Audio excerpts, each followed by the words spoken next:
onto the next scenario. The next scenario is decoupled scanning. This means that we're basically at goods receipt posting everything there, but then we don't want to scan directly at the goods receipt anymore, as we just saw before.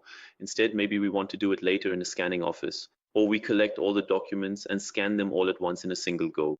So how do we actually achieve this decoupling in the end, Andy? Well, that's quite simple. We achieve it by using a late archiving scenario here. This means we work with barcodes and assign barcodes to the SAP object, in this case to the material document that's about to be created. And later we scan the documents in bulk. And now we'll show this scenario. I have a delivery slip in front of me here, and our purchase order number is noted on it. I'm about to post the goods receipt. Everything is complete so far. I'm confirming the goods receipt here. Now I click on Post, and instead of the BIS2 scanner popping up as shown before, this SAP dialog window opens. Here we can capture a barcode and also assign a document type. In our example here, a document type has now been customized. This is the goods receipt with reference to the purchase order. And for example, you could also have delivery note as the label and document type customized as well. And what I need to do now is take a barcode from my roll of barcodes, which I have at my workstation, and stick it onto the first page of the document. A blank space again. And now I have to capture this barcode here. For that, I could use a handheld scanner, for example. Or for now, I'll just use the keyboard and quickly type in this barcode here. So I definitely recommend using these handheld scanners. There are now even laser scanners and also wireless ones, so you can be flexible. Or you can, for example, use a desktop device like this and just hold it underneath. There are actually some pretty nice options out there. The cost is about 100, 130 euros, and with a really, really high recognition rate of 99.999%. So basically, barcodes are recognized virtually error-free. You can also type them in, but it's not really fun when you have to do it in large quantities. Okay, so that was the first material document we have. Should I create a second one, or do we want to take a look at this one first? I think we should check everything first. We've created this material document here. It's the one ending in 75. And right away, or rather, SAP also offers us a verification function as standard, and that's done via the transaction OAM1. Let's go ahead and start that. Here we now have the option to display the internally assigned barcodes. And I'll select today's creation date. And now we see a list of the barcodes that were reported as open today.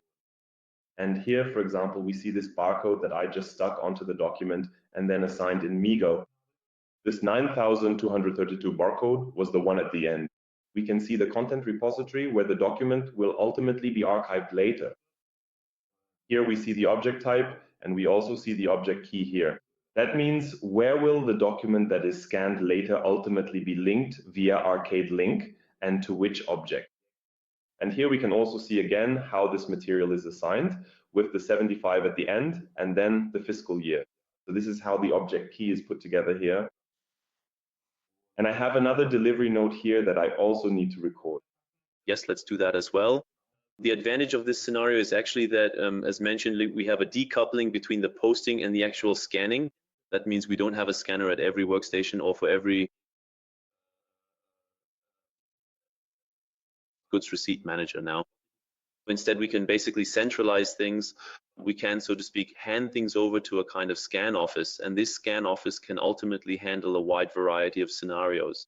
This means that on the one hand, we can process delivery notes, then the scan office can handle invoices, or there might be orders or some kind of order confirmations. So the scan office also makes sense in situations where, for example, you have various scanning scenarios which you can address with correspondingly good hardware, for example.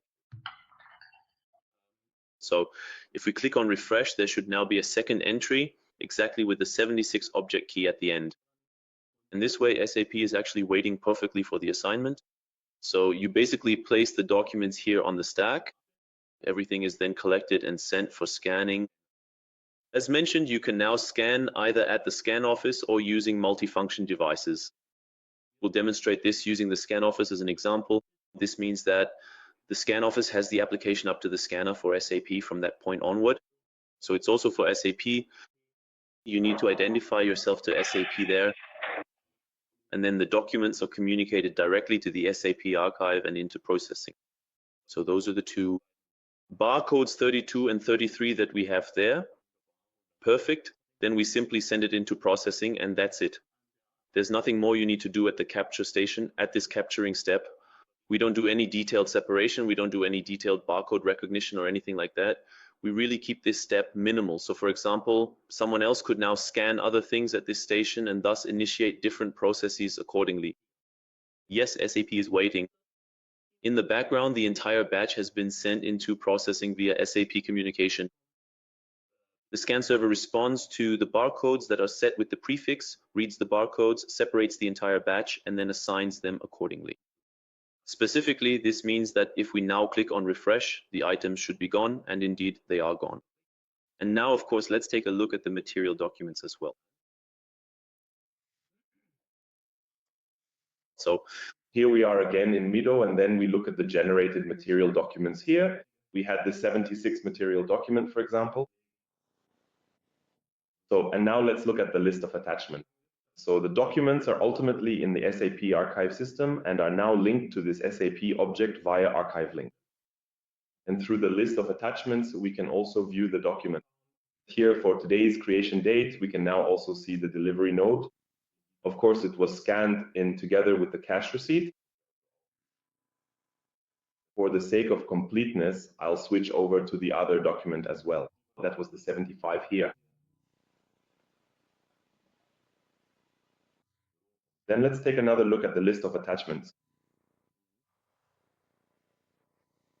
And accordingly, here we see the other delivery note.